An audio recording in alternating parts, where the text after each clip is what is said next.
El dolmen de Piedra Gentil es una construcción megalítica de 7 losas clavadas verticalmente, encima de las cuales se encuentra la piedra de cubierta.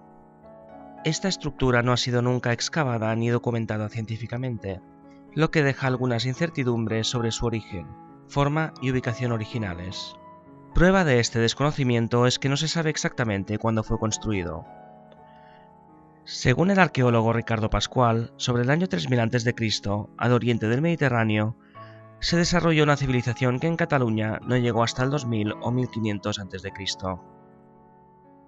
Tampoco se conoce cuál era el aspecto original de esta estructura, ya que fue restaurada en 1855 gracias al señor Josep Pradell, propietario de la finca donde está ubicado el dolmen. Esta restauración, hecha con los medios y el vasto conocimiento propio de aquella época, fue sin embargo la primera de estas características llevada a cabo en territorio catalán. Hasta ese momento no hay constancia de una actuación similar ni de ninguna documentación científica publicada sobre los monumentos megalíticos en nuestro país. Poco sabemos también de aquellos primeros habitantes de Vallgorguina que lo construyeron, pero todo parece indicar que ese colectivo humano ya tenía una conciencia de pertenencia a un grupo social, lo que les habría llevado a practicar enterramientos colectivos.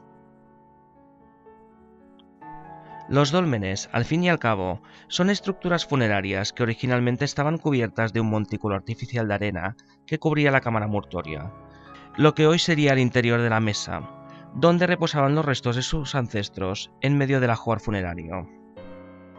Actualmente se conoce mucho más sobre los dólmenes, sobre todo gracias a algunos que se han podido descubrir intactos, con montículo incluido. Pero durante buena parte del siglo XIX se creía que estos monumentos megalíticos eran obra de los celtas, que los habrían construido como tablas de sacrificio.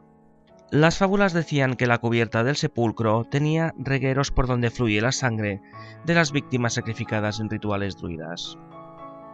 Esta hipótesis decayó a los pocos años, pero en el caso de Vallgorguina ha dado lugar a no pocas leyendas de todo tipo, generalmente ligadas a la brujería y a la magia negra, que sin ningún fundamento científico e histórico han dado al dolmen una cierta aura misteriosa.